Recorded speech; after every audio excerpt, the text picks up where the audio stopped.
Welcome to the 700 Club. More than 400,000. That's how many Americans are testing positive for COVID-19 every single day. The surge after the Christmas weekend has shattered all expectations. And this includes a spike in the number of children infected, just as millions of them are returning to schools. Our health reporter Lori Johnson brings us the latest on this raging pandemic. Johns Hopkins reports more than 1 million new cases were recorded Monday. The massive spike due to the rapid spread of Omicron, combined with a backlog of cases not reported over the holiday weekend. Right now, more than 400,000 Americans are testing positive for COVID-19 every day. That's a 200% increase since before Christmas, a new record high that health experts predict will get worse before it gets better. Currently, more than 100,000 Americans are hospitalized with the virus, up 130% from 2 months ago. The peak was 137,000 set last January. Right now, 17%, or roughly 18,000 of those hospitalized, are in the ICU. But deaths, which are a lagging indicator, are down about 3% since 2 weeks ago.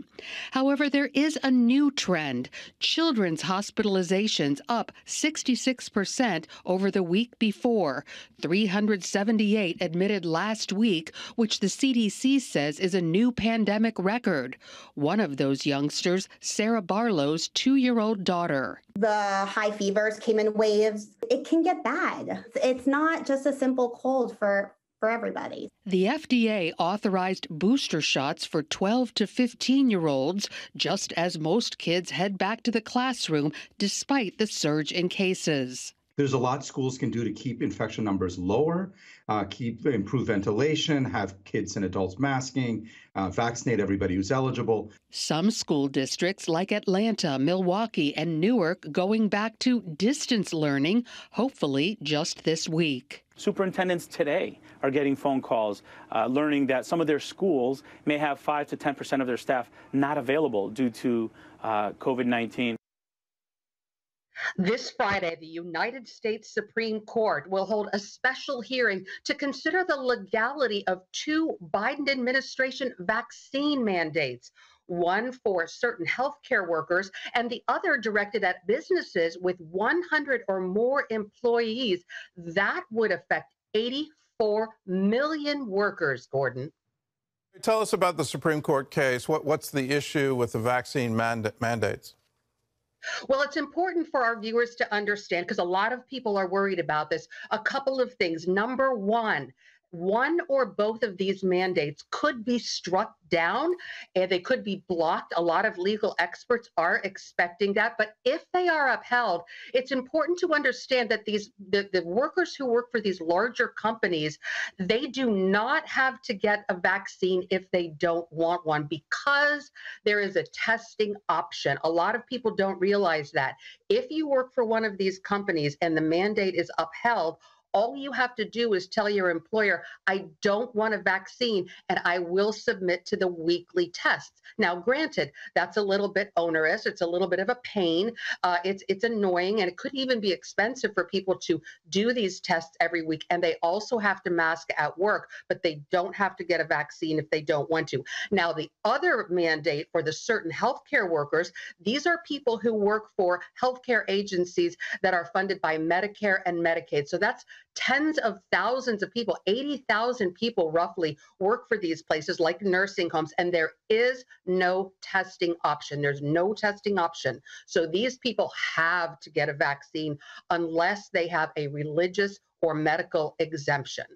All right, well, tell us about the CDC. They've now reduced the quarantine period to just 5 days if you've been exposed but you're asymptomatic.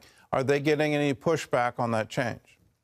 They really are getting a lot of pushback, Gordon, because a lot of health experts are saying, wait a second, 5 days, you could still have it. You could still be contagious. And so they think that it's wise after 5 days of quarantine, not 10 like before.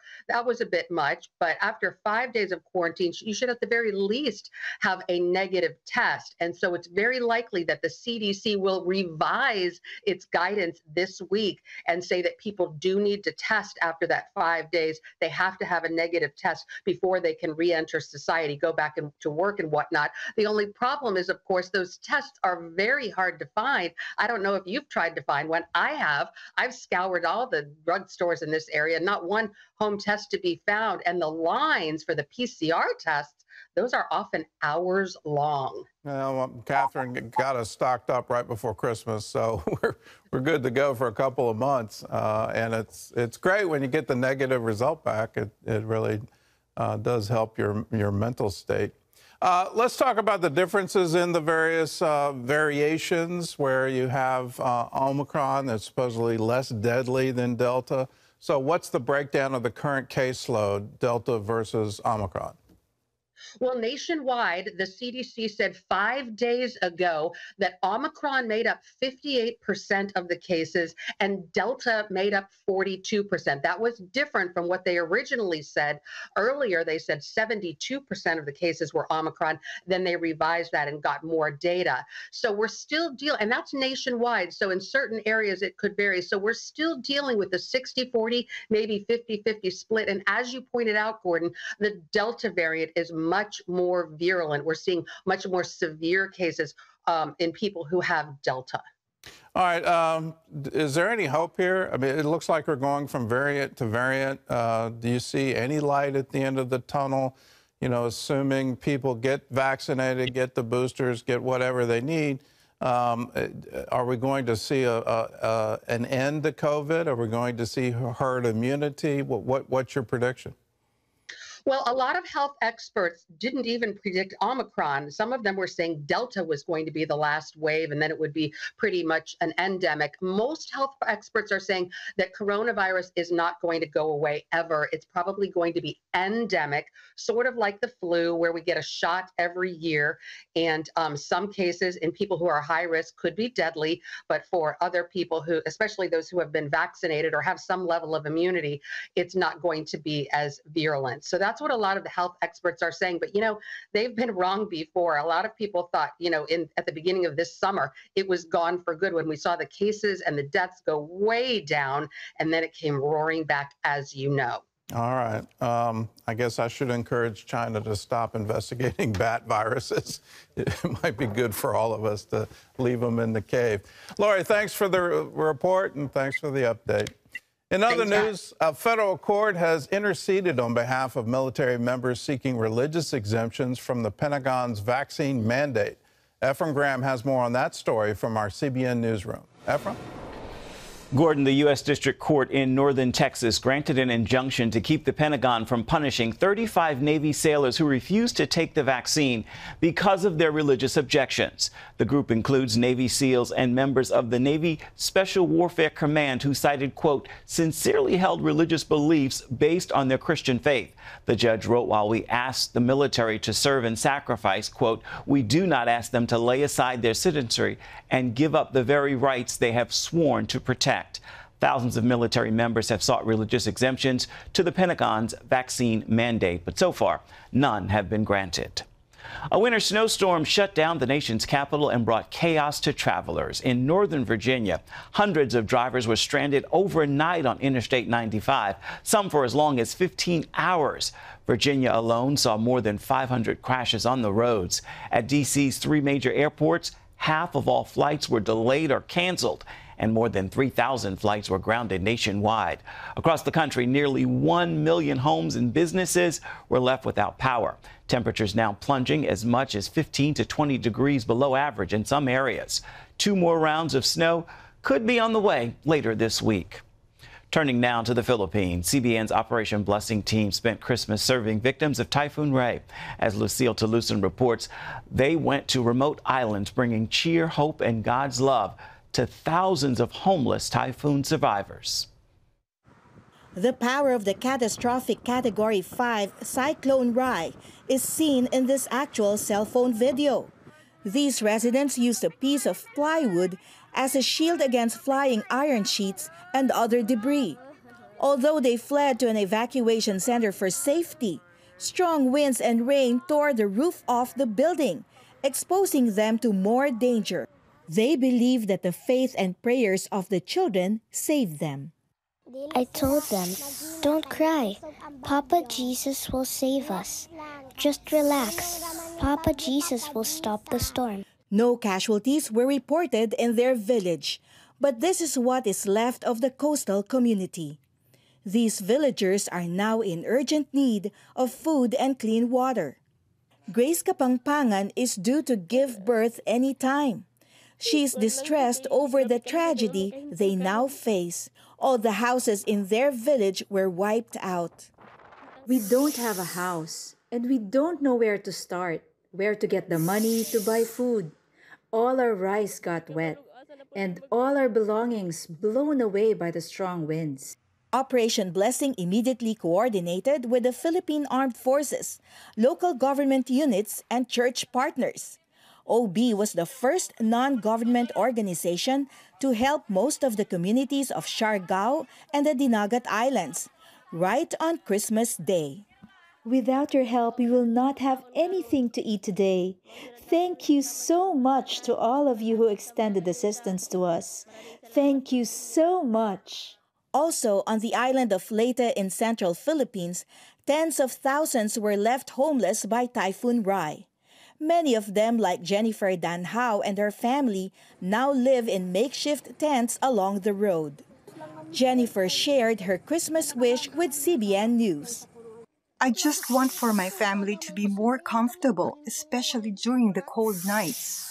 Jennifer got her wish when another Operation Blessing team saw them camped along the road and gave her family and her neighbors food bags containing rice, noodles, canned goods, water, coffee, and New Testament Bibles. They also received much-needed mats and blankets.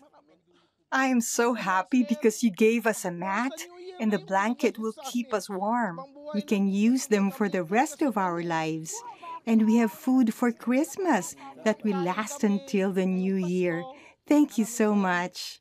Despite difficulty in transporting much-needed relief, Operation Blessing made it to the hardest-hit islands over the Christmas holidays, bringing the spirit of good cheer, hope, and love to the typhoon survivors. Lucille Talusan, CBN News.